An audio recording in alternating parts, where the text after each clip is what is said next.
Hello my dear friends. तो आज हमारा पेयर ऑफ लीनियर इक्वेशन का आखिरी लेक्चर है और आज के लेक्चर में बेसिकली हम सिर्फ जो भी आपके एनसीईआरटी के अच्छे वर्ड प्रॉब्लम्स हैं उनको डील करने वाले, उनको देखने वाले।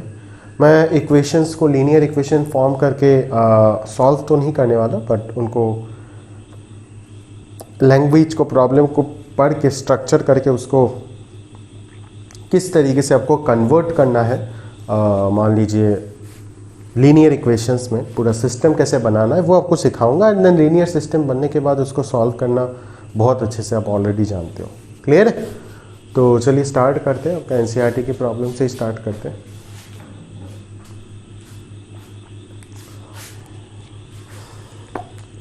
तो देखिए, पहला प्रॉब्लम मैं ले रहा हूँ एक्सरसाइज 3.3 से 3 का रोमन नंबर 2।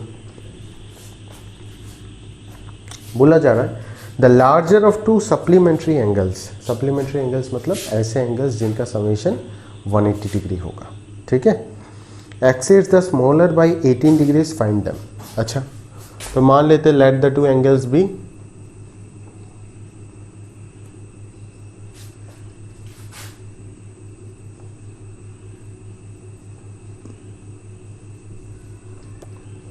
दोनों का समेशन कितना हो जाएगा,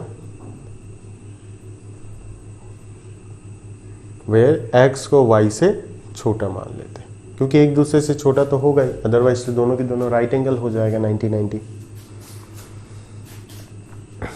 बोला गया the larger of the two supplementary angles exceeds the smaller by 18 degrees. Again larger, तो यहाँ पे बड़ा कौन सा हमने कंसीडर किया, y को। तो y अगर बड़ा है तो वो छोटे वाले को एक्सीड करता है कितने डिग्री से, 18 डिग्री से। क्लियर है क्या?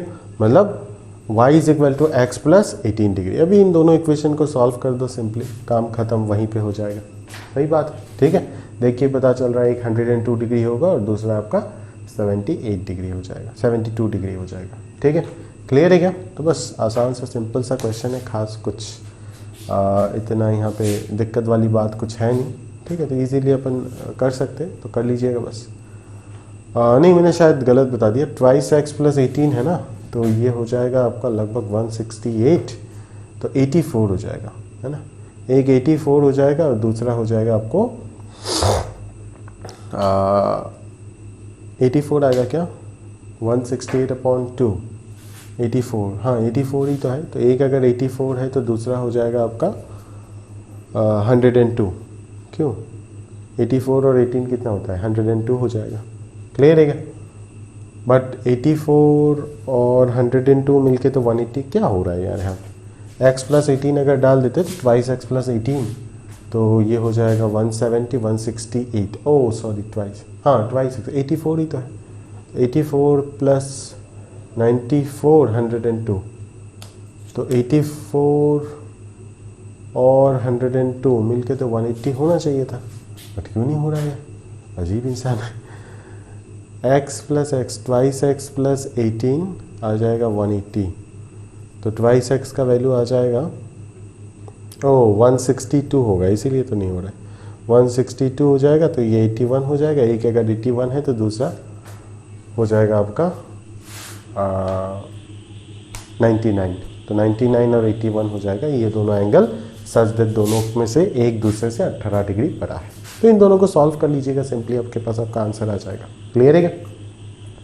आसान सवाल है ये सब। फिर चलते उसी का 3 का रोमन 4 को देख लेते हैं क्या है। उसे बोला जा रहा है the taxi charges in a city consist of a fix charge with the charge for the distance covered. ठीक है। For a distance of 10 kilometre the charge paid is ₹105। अच्छा, ठीक है ठीक है ठीक है। तो आप क्या कर सकते हो, आप टैक्सी चार्ज को मान लो। आपको यही तो निकालने को बोला गया ना, टैक्सी चार्ज मान लो x रुपीज़ है। ठीक है, और दूसरा आपको निकालने बोला है चार्ज पर किलोमीटर। चार्ज पर किलोमीटर आप मान लो y रुपीज़। ठीक है, तो आपको बोला गया है यहाँ पे कि for a distance of 10 kilometre, 10 kilometre distance के लिए आपका टोटल चार्ज होता है 105। तो 10 किलोमीटर डिस्टेंस के लिए टोटल चार्ज अगर 105 है तो 105 इज इक्वल टू क्या हो जाएगा, फिक्स चार्ज x तो रहेगा ही रहेगा, टैक्सी पे बैठने से ही टैक्सी चार्ज x तो लगेगा ही, और पर किलोमीटर अगर y रुपीज़ है तो 10 किलोमीटर चलो तो x plus 10y equal to 105 हो जाएगा। अगेन आपको एक और इक्वेशन बोला गया है कि अगर 15 किलोमीटर चलते हो तो 155 रुपये देने पड़ेंगे, मतलब x plus 15y is equal to क्या हो जाएगा, 155 हो जाएगा। तो इन दोनों को सॉल्व करके इजीली xy आ जाएगा, कर लो।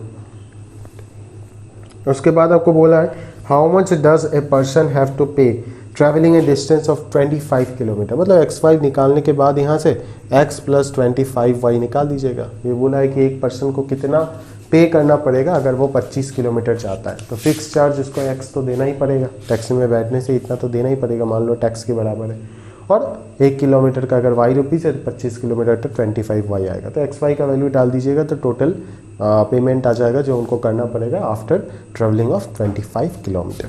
क्लियर है क्या? नेक्स्ट नंबर 5 देख लो, सारे वैरायटी एक एक डालूंगा मैं।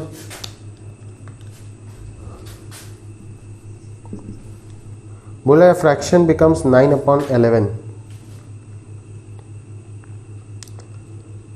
ठीक है।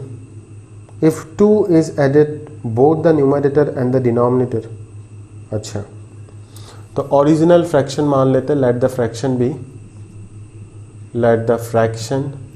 बी x अपॉन वाई, ऐसे आप मान सकते हो। अकॉर्डिंग टू क्वेश्चन यही फ्रैक्शन 9/11 हो जाएगा अगर न्यूमरेटर पे 2 ऐड किया जाए और डिनोमिनेटर पे भी 2 ऐड किया जाए, ठीक है। और 3 is added to both the numerator denominator, ये 5/6 बन जाएगा अगर दोनों जगह पे 3 को ऐड कर दिया जाता है। तो इन दोनों इक्वेशन को सॉल्व कीजिए साइमल्टेनियसली और x और y यहाँ से निकाल दीजिए। क्लियर है? x और y आ जाएगा तो फ्रैक्शन आ जाएगा आपके पास। आसान सवाल है ये सब। नंबर 6 देख लो, अगला क्वेश्चन। 5 years hence मतलब जस्ट बाद, the age of Jacob will be 3 times that of his son, ठीक है। तो मान लेते हैं सन का एज कितना है, y ईयर्स मान लेते हैं, और जैकब का एज मान लेते हैं x ईयर्स। तो 3 years hence मतलब कि आफ्टर 3 years दोनों का कितना हो जाएगा, इनका हो जाएगा x प्लस 3 years और इनका हो जाएगा y प्लस 3 years। सही है, ठीक है। तो अकॉर्डिंग टू क्वेश्चन आप क्या लिखेंगे कि अकॉर्डिंग टू क्वेश्चन आप लिख लेंगे 5 years hence the age of Jacob will be 3 times that of his son, मतलब जैकब का एज आफ्टर 3 years कितना है, x प्लस 3, वो 3 times हो जाएगा दैट ऑफ हिज सन, मतलब y प्लस 3 का 3 times हो जाएगा। क्लियर है? और बोला है 5 years एगो मतलब 5 साल पहले जो जैकब का एज था वो 7 times था किसका, उनका सन का एज का। तो सन का एज 5 साल पहले कितना होगा, आज के डेट में अगर y years है तो 5 साल पहले हो जाएगा y-5 और जैकब का था x-5, तो x-5 is equal to 7 into y-5। तो इन दोनों इक्वेशन को सॉल्व कीजिए, xy आ जाएगा तो प्रेजेंट एज मिल जाएगा, और वही आपको निकालने बोला है ना, what are their present ages. Clear है? बड़ा आसान क्वेश्चन है ये सब, है ना। ऑलरेडी हम क्वाड्रेटिक का जो वर्ड प्रॉब्लम्स किए थे उसमें भी इस तरीके का वर्ड प्रॉब्लम्स ऑलरेडी देख चुके थे।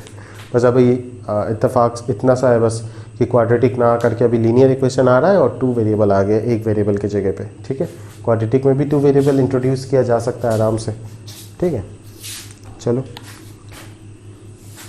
आगे की बात करें। नेक्स्ट मैं एक आध एग्जाम्पल ले रहा हूँ, एग्जाम्पल नंबर 11 देखिएगा, ये ऑलरेडी आप खुद ही समझ जाएंगे। The ratio of the incomes of 2 person is 9/7 and the ratio of their expenditures is 4:3। If each of them manages to save 2000 per month, find their monthly incomes, ठीक है। तो मंथली इनकम्स 2 इंसान का रेशियो बोला है ना, तो एक जन का मंथली इनकम मैं कंसिडर कर लेता हूँ x रुपीज़ है ना, और दूसरे जन का मंथली इनकम मान लेता हूँ y रुपीज़ है। तो एक जन का अगर x रुपीज़ है, दूसरे जन का y रुपीज़ है, तो क्या बोला गया है, the ratio of the incomes of the 2 person, ठीक है ना।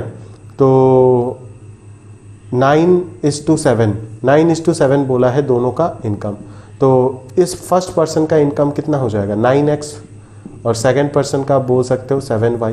ठीक है, अगेन आपको बोला गया है देयर एक्सपेंडिचर्स, है ना, एक्सपेंडिचर्स का रेशियो ये है इनकम, और एक्सपेंडिचर्स का रेशियो अगर दिया गया है 4:3, तो अगेन फर्स्ट पर्सन का एक्सपेंडिचर आ जाएगा 4x और सेकंड पर्सन का आ जाएगा प्राइस y।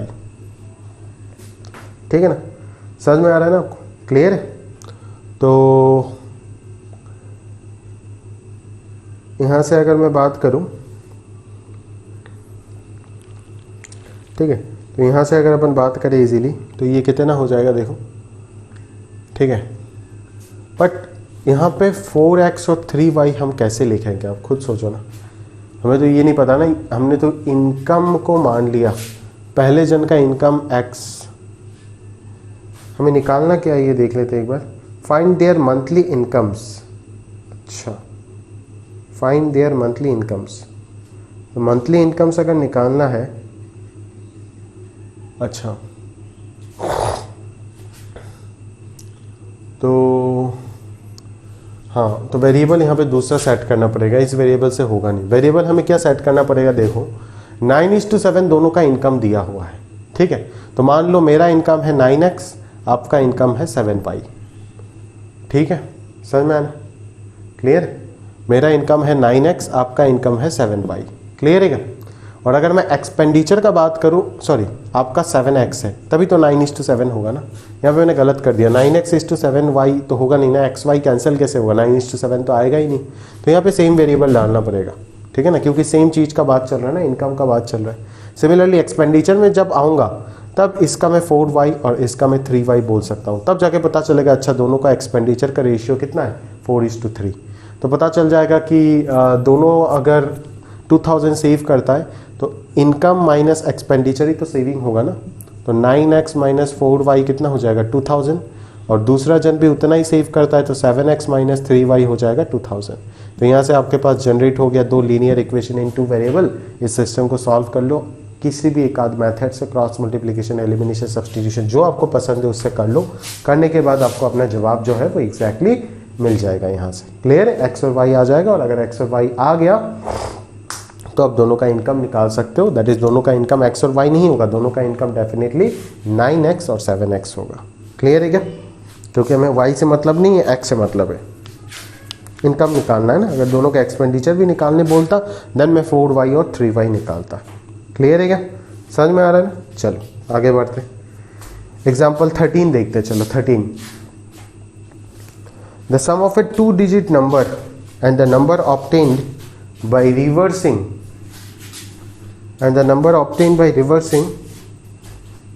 पहले थोड़ा सा इरेज करते हैं, नहीं इधर कर सकते, जगह है। The sum of a 2-digit number,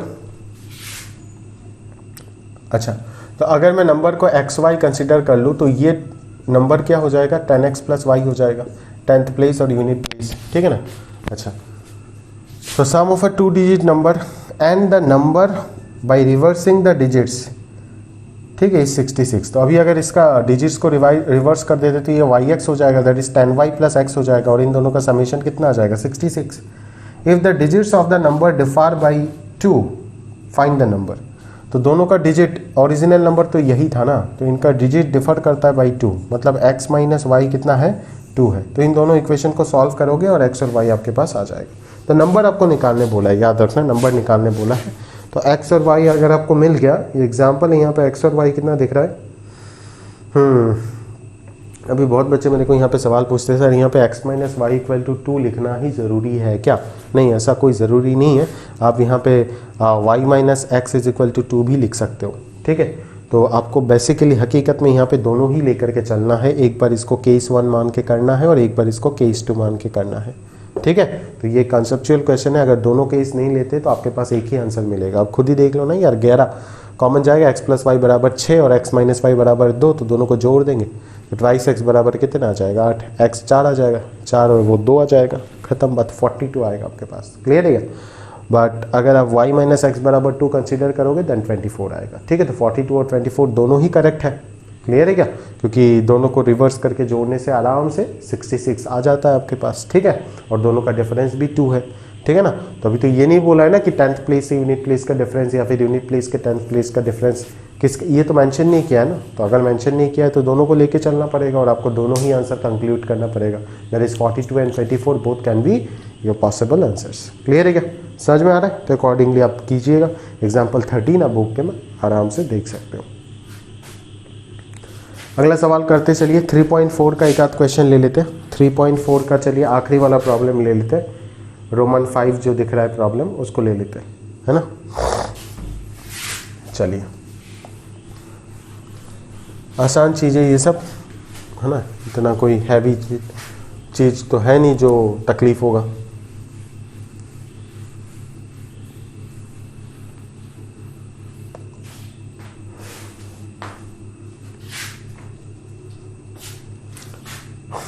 मेरा थोड़ा अंदर यहाँ पे कट गया यार, थोड़ा सा प्रॉब्लम है, बात करने में थोड़ा सा प्रॉब्लम हो रहा है। आप समझिएगा, बहुत दर्द से मैं बात कर रहा हूँ। थोड़ा क्लियर अगर नहीं हो रहा है मेरा आवाज़ तो थोड़ा सा कॉम्प्रोमाइज़ कर लीजिएगा, आप एडजस्ट कर लेना थोड़ा सा, ठीक है। दर्द हो रहा है, बात कर नहीं पा रहा हूँ अच्छे से। 5 वाला देखो, Roman 5। A lending library has a fixed charge, वही फिक्स्ड चार्ज वाला सवाल। फॉर द फर्स्ट 3 डेज, अच्छा पहला 3 दिन के लिए फिक्स्ड चार्ज होता है, पहला 3 दिन के लिए फिक्स्ड चार्ज होता है, मान लेते हो x रुपीज़ है। Additional charge for each day, है ना, ईच डे के लिए एडिशनल चार्ज कितना है, y रुपीज़ है। क्या है यार, सरीथा, हाँ, ये अजीब व गरीब नाम दिया जाता है यार इनसे। कितना सुंदर सुंदर नाम है दुनिया में, बट हमारा नाम ही लगा दो यार, क्या फ़र्क पड़ता है। ₹27 for a book kept for 7 days, अच्छा 7 डेज रखता है और 27 रुपये देता है। तो पहला 3 दिन के लिए तो फिक्स है, x देना पड़ेगा, और फिर एक्स्ट्रा 1 दिन के लिए y रुपीज़ देना पड़ेगा। तो 4 दिन एक्स्ट्रा हो गया ना, 7 में से 3 दिन तो यहाँ पे ही चला गया, 3 दिन का तो x रुपीज़ दे ही दिया, तो बचता है 4 दिन। 4 दिन में से 1 दिन y देना पड़ेगा, तो हर दिन का y plus y plus y plus y 4y, तो x प्लस 4y हो गया आपका 27। आगे बोलता है कि 21 रुपये देना पड़ेगा अगर 5 दिन रखता है, तो 3 दिन तो x हो गया और एक्स्ट्रा 2 दिन, 21 इन दोनों को सॉल्व कर दो, x y मिल जाएगा। तो x आ जाएगा आपका फिक्स्ड चार्ज और ईच डे का चार्ज y मिल जाएगा। ठीक, सिमिलर काइंड ऑफ क्वेश्चन है, आसान है, खास कुछ वैरायटी है नहीं एक्सप्लेन करने लायक। होता तो मैं ज़रूर इंटरेस्ट लेके करता। ठीक है भाई, चलो आगे बढ़ते। अगला क्वेश्चन 3.5 में चले जाते, 4 का Roman 1। A part of monthly hostel charges is fixed and the remaining depends on the number of days one has taken food in the mess. When a student A takes food for 20 days, she has to pay ₹1,000 as hostel charge. अच्छा, 20 दिन के लिए रहेगा तो 1,000 रुपये उसको hostel charge देना पड़ेगा।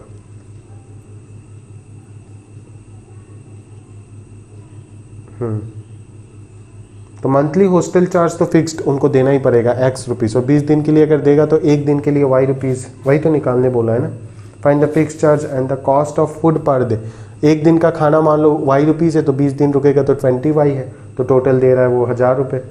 और दूसरे जन B क्या बोल रहा है, 26 दिन रुकता है, 1180 देता है टोटल, तो फिक्स्ड हॉस्टल चार्ज तो देना ही पड़ेगा, और 26y। इन दोनों को सॉल्व कर दीजिए, xy मिल जाएगा, खत्म। ये सिमिलर काइंड ऑफ क्वेश्चन है यार, क्या बोलेंगे। अगला वाला फ्रैक्शन आराम से कर सकते हो। नंबर 3, यशोदा, अच्छा यशोदा मैया, भगवान श्री कृष्ण मम्मी आ गए यहाँ पे। चलो, 40 marks in a test, getting 3 marks for each right answer and losing 1 mark for each wrong answer. अच्छा, 40 नंबर का एग्जाम लिया जाता है भाई, जैसे आप लोगों का यूनिट टेस्ट वगैरह होता है 40 नंबर का। Getting 3 marks for each right answer. अच्छा, हम होते तो प्राइम नंबर का टेस्ट लेते, प्राइम नंबर, ठीक है, और उसमें जिसको प्राइम मिलेगा वही पास, कॉम्पोजिट मिलेगा फेल, ऐसा सिस्टम नहीं। चलो ये बढ़िया है, ठीक है ना भाई। ऐसा प्राइम नंबर सेट करो, ऐसा प्राइम नंबर ले लो, है ना। मान लीजिए 2 नंबर का एग्जाम लिया और 2 में 2 प्राइम मिलेगा तो ठीक है ना, कॉम्पोजिट मिलेगा तो पास। खैर उसमें तो होगा ही नहीं, ठीक है ना। चलो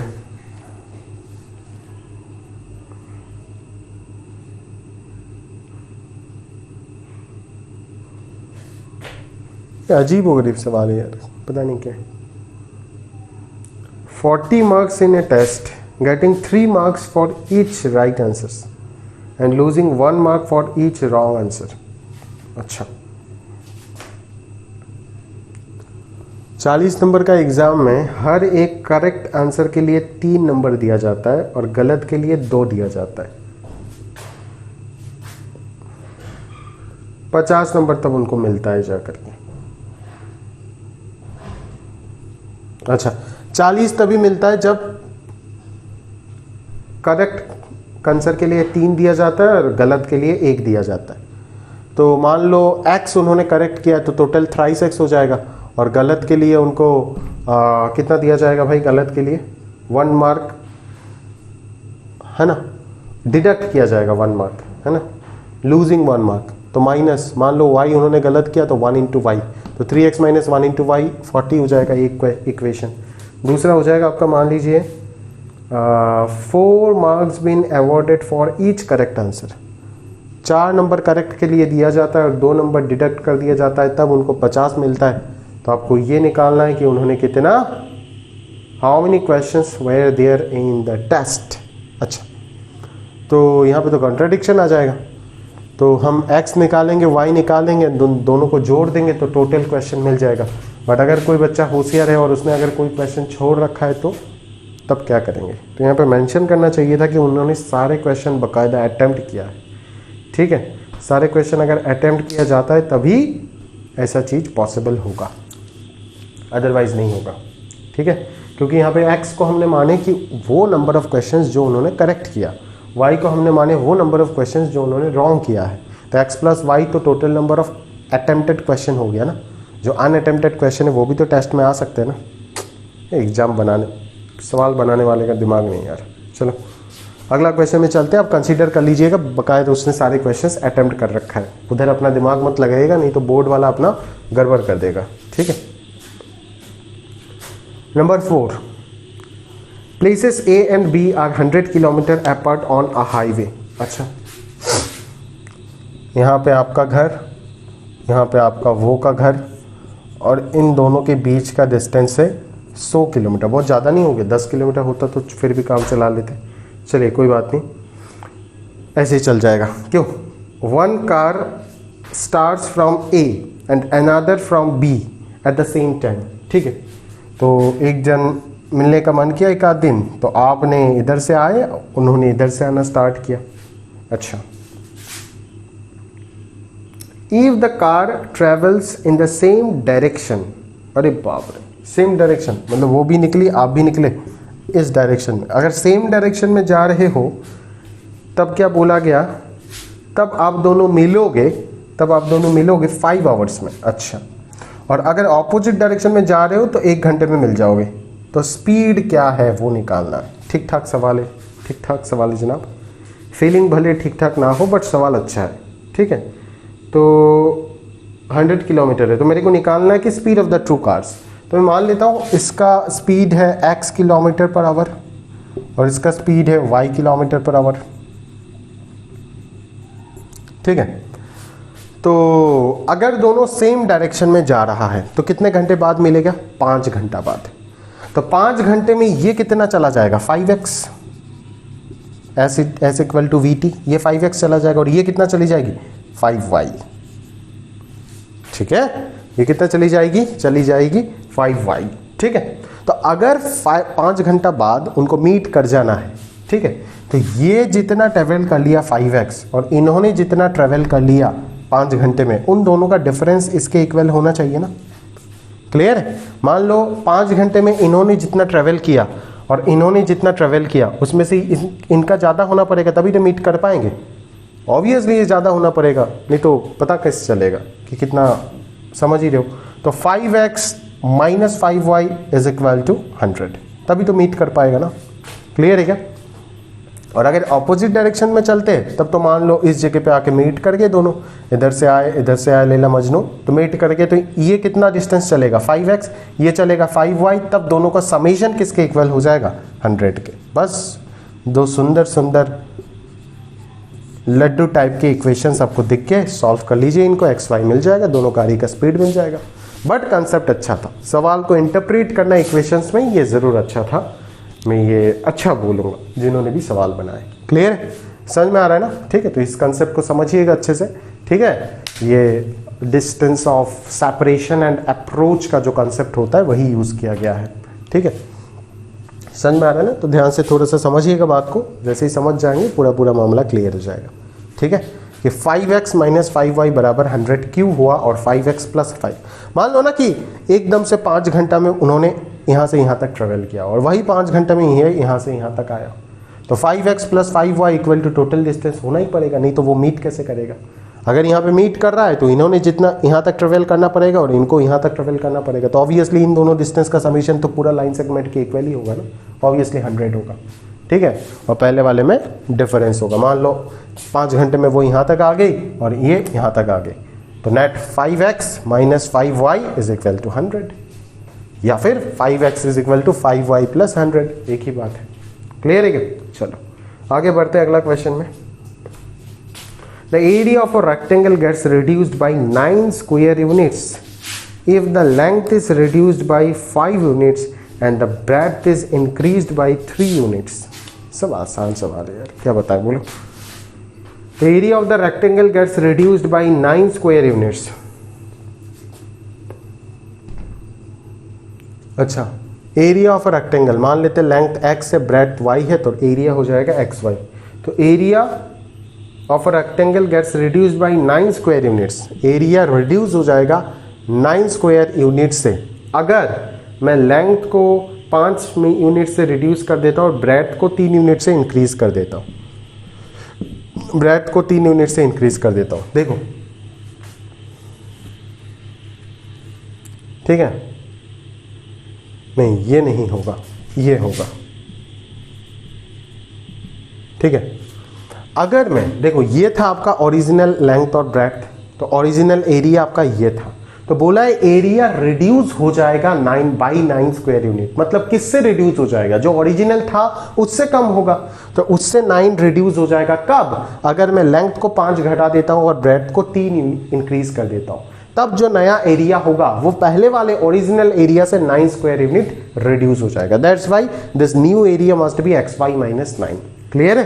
अगेन सिमिलर टाइप का एक और इक्वेशन आपको बोला होगा, if we increase the length by 3 units, length को अगर 3 यूनिट इंक्रीज कर देते हो और ब्रेड्थ को ऐसे ही ब्रेड्थ को भी 2 यूनिट इंक्रीज कर रहे हो अभी, तो एरिया इंक्रीज बाय 67 यूनिट्स, तब जो ये नया एरिया आएगा वो पुराने एरिया से 67 इंक्रीज हो जाएगा, तो प्लस 67। अभी इन दोनों इक्वेशन को इजीली आप सॉल्व कीजिए, इसको मल्टीप्लाई कर दीजिए, xy कैंसिल ही हो जाएगा, 2 linear equation into variable xy आ जाएगा, सॉल्व करो किसी भी मेथड से xy आ जाएगा। xy आ गया तो ओरिजिनल डायमेंशंस रेक्टेंगल का क्या था वो पता चल जाएगा, और ओरिजिनल एरिया अगर पूछता है तो भी आप निकाल पाओगे, उसमें कोई शक वाली बात नहीं है।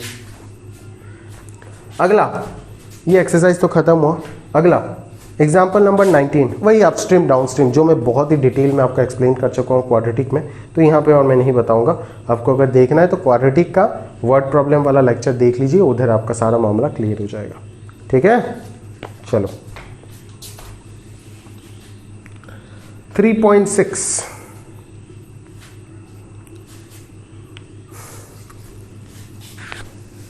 चलो 3.6 का 2 का रोमन 2 देखो क्या बोला जा रहा है। 2 women and 5 men can together finish an embroidery work in 4 days, while 3 women and 6 men can finish the work in 3 days. Find the time taken by 1 woman alone. अच्छा, मान लो 1 woman को अकेला फिनिश करने में कितना लगता है? y डेज लगता है, और 1 मैन को अकेला फिनिश करने में x डेज लगता है, वही दोनों निकालने बोला है। क्लियर है? तो बोला है कि 2 वोमेन और 5 man together finish in 4 days, तो 2 वोमेन और 5 मैन, तो 5 मैन और 2 वोमेन टुगेदर मिलके कितना? तो देखो, तो नंबर ऑफ डेज तो टुगेदर दोनों मिल करके 4 दिन में खत्म करता है, तो नंबर ऑफ डेज में आंसर दिया गया है। ठीक है, नंबर ऑफ डेज में, ठीक है ना। हाँ, तो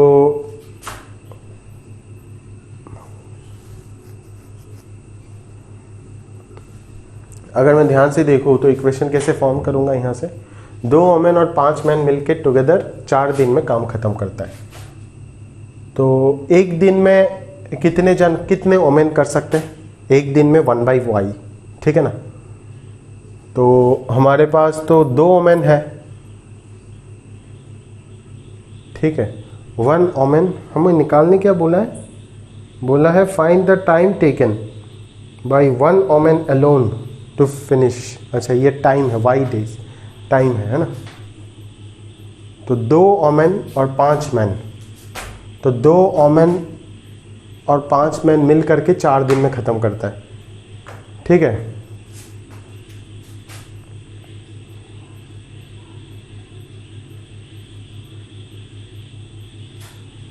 आप सोच रहे होंगे कि एक वोमेन y डेज तो 2 women 2y days, 2y + 5x 4 कर दो। नहीं, ये गलत है।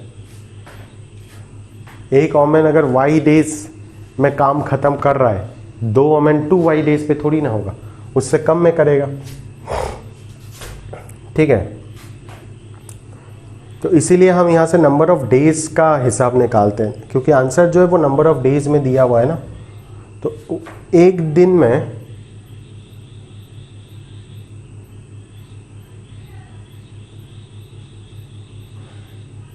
अच्छा y डेज लगाएगा एक वोमेन अकेला,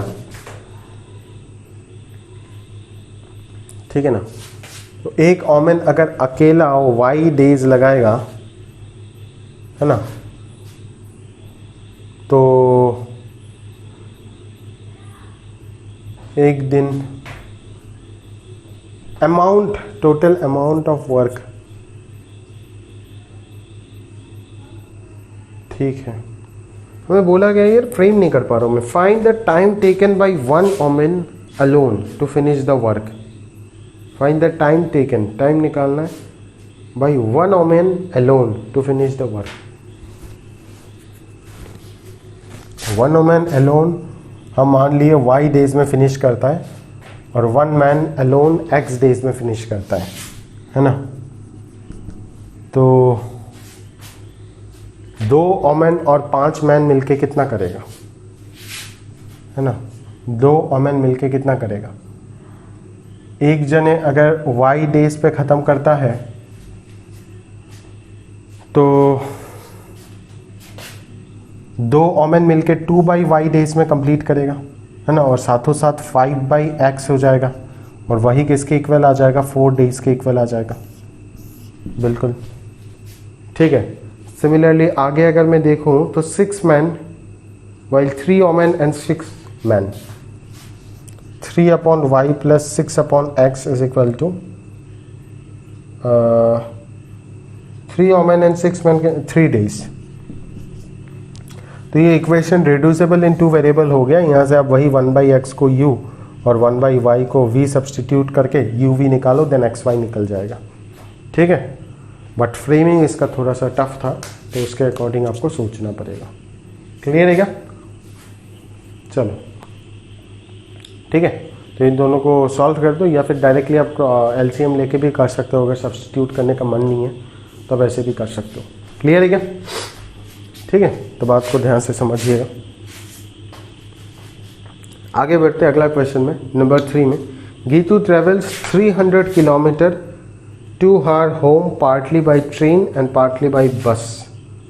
300 किलोमीटर गया ट्रेन से और बस से। स्पीड ऑफ द ट्रेन और बस निकालने बोला है। तो ट्रेन का मान लेते हैं x किलोमीटर पर आवर और बस का मान लेते हैं y किलोमीटर पर आवर। ठीक है, तो अगर 4 घंटा उसको लगता है पूरा, उसको नहीं, हाँ 4 घंटा लगता है पूरा अगर वो 60 किलोमीटर ट्रेन से गया एंड रिमेनिंग बाई बस। ठीक है, तो अगर 60 किलोमीटर ट्रेन से गया, ठीक है ना, तो टोटल डिस्टेंस कितना ट्रेवल किया ट्रेन से 60/x, ठीक है ना, तो ही तो ये टाइम मिलेगा ना। प्लस रिमेनिंग कितना बच रहा है 240 किलोमीटर बस से गया होगा, तो 240/y इज इक्वल टू किसके इक्वल हो जाएगा ये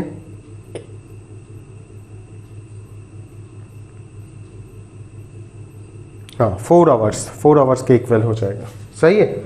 अगेन आपको बोला है if she travels 100 kilometre by train, तो 100 अगर ट्रेन से चला गया तो 100 by x plus and remaining by bus, तो बचता है 200 बाई बस अगर गया तो उनको समय लगेगा, शी टेक्स 10 मिनट्स लॉन्गर, मतलब पहले 4 घंटा लग रहा था, अभी 4 घंटा 10 मिनट लगेगा। तो 4 घंटा से अगर 10 मिनट ज़्यादा होगा तो 10 मिनट्स को अगर मैं आवर में लूँगा तो 10/60 आ जाएगा। तो ये एक इक्वेशन, ये एक इक्वेशन, 1/x 1/y u भी सब्सटीट्यूट करके सॉल्व कर दो, आंसर आ जाएगा। क्लियर है। तो बेसिकली ये दोनों question equation reducible to linear equation है। तो ये कंसेप्ट थोड़ा सा अच्छा है, तो इसको ज़रूर आप अच्छे से थोड़ा समझ के कीजिएगा। क्लियर। लास्ट 3.7 देख लेते हैं और उसमें क्या बोला गया है अकॉर्डिंगली थोड़ा सा समझ जाते, क्योंकि उसमें अच्छे अच्छे प्रॉब्लम्स मिल सकता है आपको। पहला 4 ही वर्ड प्रॉब्लम आपको दिख रहा है, उसके बाद बाकी जो भी है वो ऑलरेडी कर चुके हो या हो गया है, ये इजी प्रॉब्लम्स है बोल सकते हो।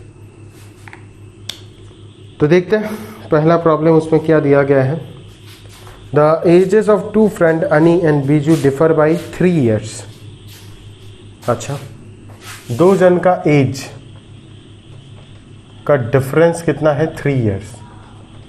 मतलब मैं ऐसे बोल सकता हूँ या तो x माइनस वाई 3 हो सकता है या तो y माइनस x 3 हो सकता है, जैसे पहले मैंने बताया था, क्योंकि बोला नहीं कौन किससे बड़ा है। Ani's father Dharam is twice as old as Ani. अच्छा, तो धर्म जी का एज कितना हो जाएगा? ट्वाइस x, क्योंकि अनी का हमने x माना, बीजू का y माना, ठीक है। And Biju is twice as old as his sister Kathy. अच्छा, कैथी जी भी पिक्चर में आ गया, तो इनका एज मान लेते z, ठीक है ना। तो Biju is twice as old, मतलब y is equal to twice z हो जाएगा डेफिनेटली, ठीक है। The ages of Cathy and Dharam differ by 30 years, ठीक है। तो अभी यहाँ पे मामला गड़बड़ होगा, क्योंकि केथी और धर्म का एज डिफरेंस 30 ईयर्स है, मतलब x माइनस जेड 30 है। बहुत बच्चे बोलेंगे सर z माइनस एक्स क्यों नहीं लिखे। अभी यहाँ पे सवाल आएगा, देख यहाँ पे सवाल आएगा कि अगर तूने पहला केस में x को y से बड़ा मान के चल रहा है, मतलब अनी बीजू से बड़ा है, तो ऑब्वियसली बीजू तो उससे छोटा होगा, ठीक है। तो बीजू अगर अनी से छोटा है तो बीजू का ट्वाइस एक्स, अनी का ट्वाइस एक्स, अनी अगर बड़ा है तो अनी का ट्वाइस एक्स, अनी का फादर जो होगा उनका एज ही तो आपका क्या है, हाँ धर्म जी का एज तो ट्वाइस एक्स है, तो यहाँ पे ट्वाइस एक्स आना चाहिए। हाँ ये एक मिस्टेक हो गया, यहाँ पे ट्वाइस एक्स आना चाहिए। तो अगर आप x ग्रेटर देन y मान रहे हो तो ऑब्वियसली x माइनस वाई को आप 3 लिखोगे, है ना।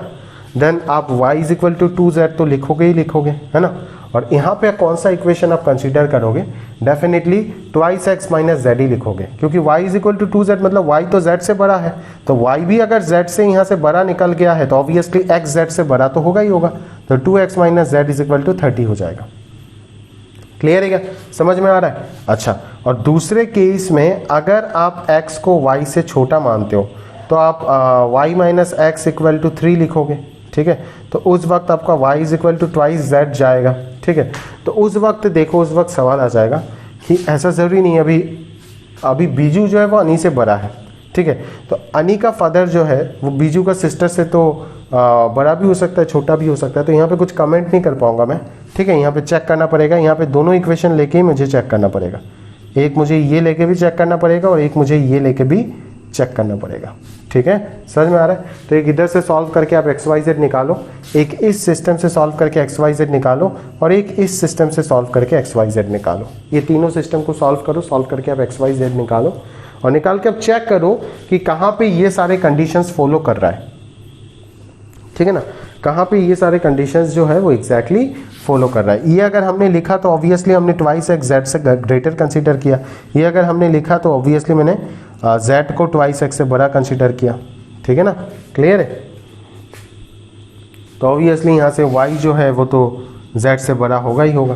क्लियर है? और अगर मैं ट्वाइस एक्स को z से बड़ा कंसीडर किया, z तो है आपका डेफिनेटली अभी यहाँ पे ही तो सवाल आ जाता है ना, जिसके वजह से ये केस बनाना पड़ा कि अगर 2x z से बड़ा है तो ये जो y होगा, मतलब x से जो होगा वो तो y से छोटा भी हो सकता है, तो y यहाँ पे भी आ सकता है, यहाँ पे भी आ सकता है, मतलब यहाँ पे तो नहीं आएगा, दोनों का बीच में ही आएगा, that is 2x greater than y greater than z। हाँ, y यहाँ पे भी आ सकता है और यहाँ पे भी आ सकता है, यही सवाल आ जाता है।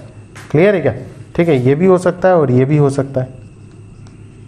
ठीक है, तो आप निकाल के देख लीजिएगा, कहीं पे भी एक्स वाई जेड कोई भी अगर नेगेटिव वगैरह आ जाता है तो उसको तुरंत आप रिजेक्ट कर दोगे, क्योंकि आप जानते हो कि यहाँ पे सारे के सारे एजेस का बात चल रहा है, तो ये कोई भी नेगेटिव हो नहीं सकता है। अदरवाइज बाकी सारे के सारे जो भी केसेस आता है आपको कंसिडर करके आंसर देना पड़ेगा। क्लियर है? आगे चलते हैं। अगला क्वेश्चन अच्छा क्वेश्चन है, देखो। Ram says give me 100 friend, I shall become twice as rich as you. Ram और रहीम दो फ्रेंड है, ठीक है। हमें अंतिम में निकालना क्या देख लेता हूँ। Tell me what is the amount of their capital. मान लो इसके पास x है, इसके पास y है, तो राम इसको बोल रहा है कि आप मेरे को 100 रुपये दो तो मैं आपसे I shall become twice as rich, मैं आपसे दुगना पैसा वाला बन जाऊंगा। अगर राम को रहीम ने 100 रुपीज दे दिया तो राम के पास आ जाएगा x + 100 और रहीम के पास y - 100। यहाँ पे ही बच्चा गलती करता है, बच्चा सोचता है कि रहीम के पास y ही रह जाएगा, ठीक है, जो उनका मिस्टेक होता है। तो राम को अगर रहीम ने 100 रुपीज दे दिया तो इनके पास x + 100 आ जाएगा और इनके पास y - 100 हो जाएगा। और राम ने क्या बोला कि अगर मेरे को आप 100 रुपीज दे दोगे तो मैं आपसे 2 गुना अमीर बन जाऊंगा। क्लियर है? सिमिलरली रहीम ने जवाब में बोला है कि जनाब देख, ऐसी बात नहीं है, इफ यू गिव मी 10, अगर तुम मेरे को 10 देते हो तो राम बन जाएगा x - 10 और रहीम बन जाएगा y + 10। Then I shall become 6 times as rich as you, मतलब तुम जितना पैसा वाला रहोगे तब मैं उससे 6 गुना पैसा वाला बन जाऊंगा। तो रहीम राम का 6 गुना होगा। तो ये दो इक्वेशन बनेगा, इनको सॉल्व कर दीजिए, एक्स वाई आ जाएगा। ठीक है, वही चीज़ है। तो ये जो क्रूशियल पॉइंट यही था कि जो जिसको दे रहा है वो खुद का भूल जाता है, मतलब स्टूडेंट्स ऐसा सोचते हैं। तो यहाँ पे y - 100 लिखना भूल जाएंगे, यहाँ पे x - 100 लिखना भूल जाएंगे और उनका आंसर गलत आ जाएगा। उसी चीज़ पे आपको करेक्शन करना है। ठीक है, तो उम्मीद करूँगा आप समझ गए होंगे, और समझ नहीं आ रहा है तो अकॉर्डिंगली आप क्लास में पूछोगे, वो बहुत अच्छे से मैं जानता हूँ, आप भी जानते हो, पूरा दुनिया जानता है। आगे बात करते हैं। A train covered a certain distance at a uniform speed. If the train would have been 10 km/h faster, it would have been taken 2 hours less than the scheduled time. अच्छा,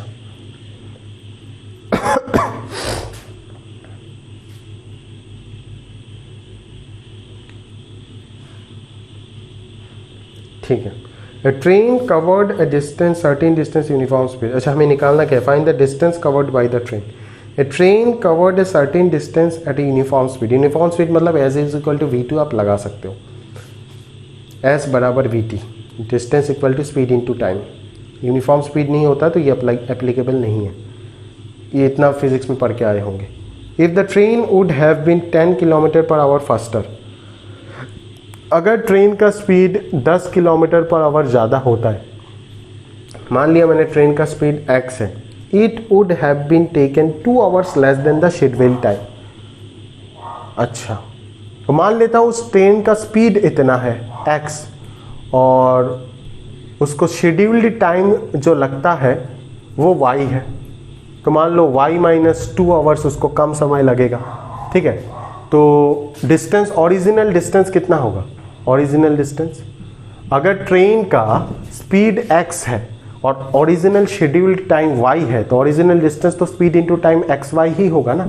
ठीक है, तो बोला गया है कि अगर स्पीड 10 km/h ज़्यादा होता और टाइम 2 घंटा कम होता है ना, तब इन दोनों का प्रोडक्ट जो होगा वो नया स्पीड इनटू नया टाइम, तो ये तो नया डिस्टेंस होगा ना, तो न्यू डिस्टेंस जो होगा वो क्या होता?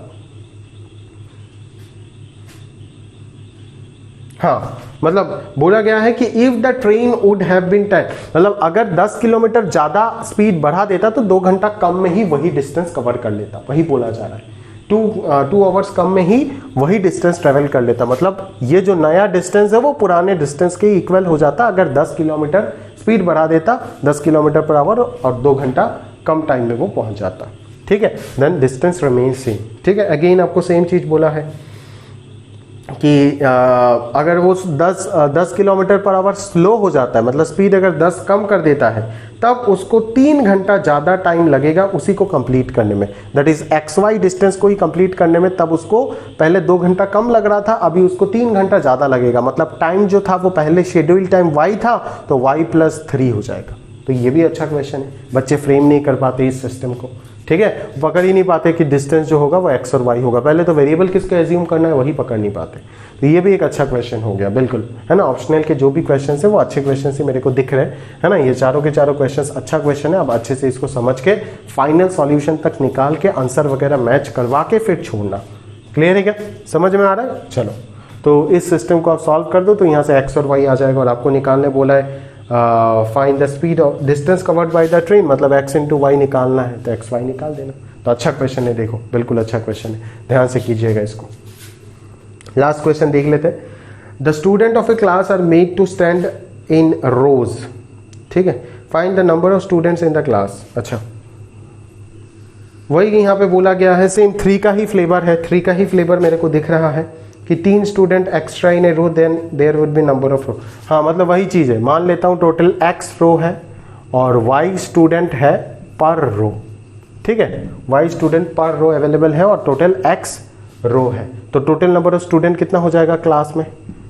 Therefore total number of student कितना हो जाएगा क्लास में? X × Y हो जाएगा। X रो और एक रो में Y स्टूडेंट है तो X × Y, X + Y, X up to Y times, तो कितना हो जाएगा? X × Y स्टूडेंट हो जाएगा।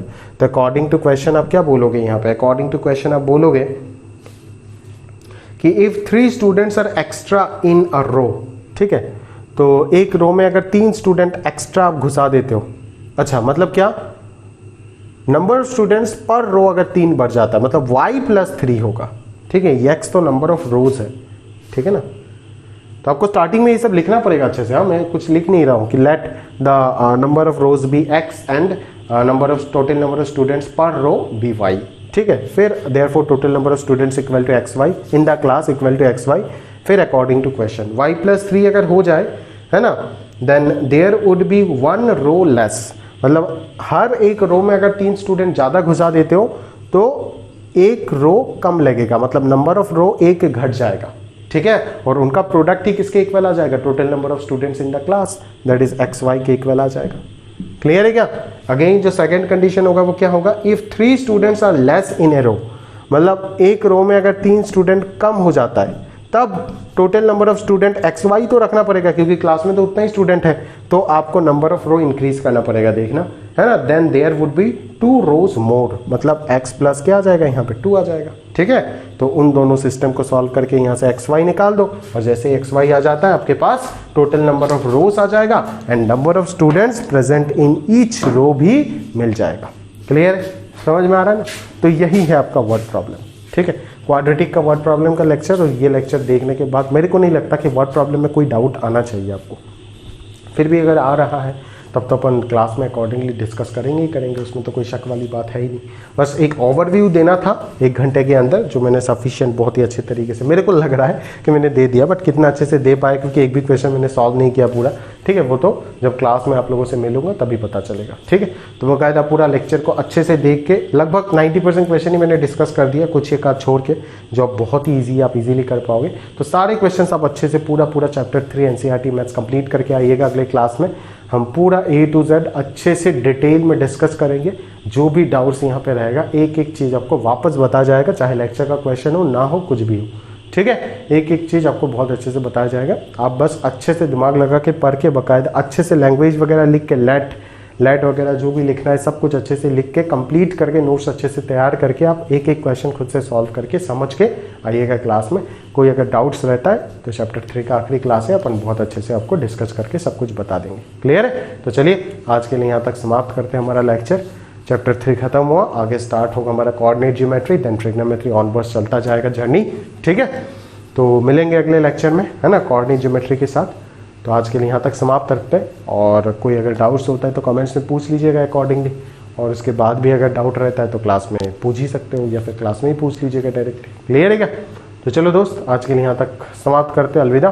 पढ़ते रहिएगा प्रॉपरली, सब कुछ होमवर्क कंप्लीट करके आइएगा। मिलेंगे अगले लेक्चर में क्लास में। अलविदा आज के लिए यहाँ तक।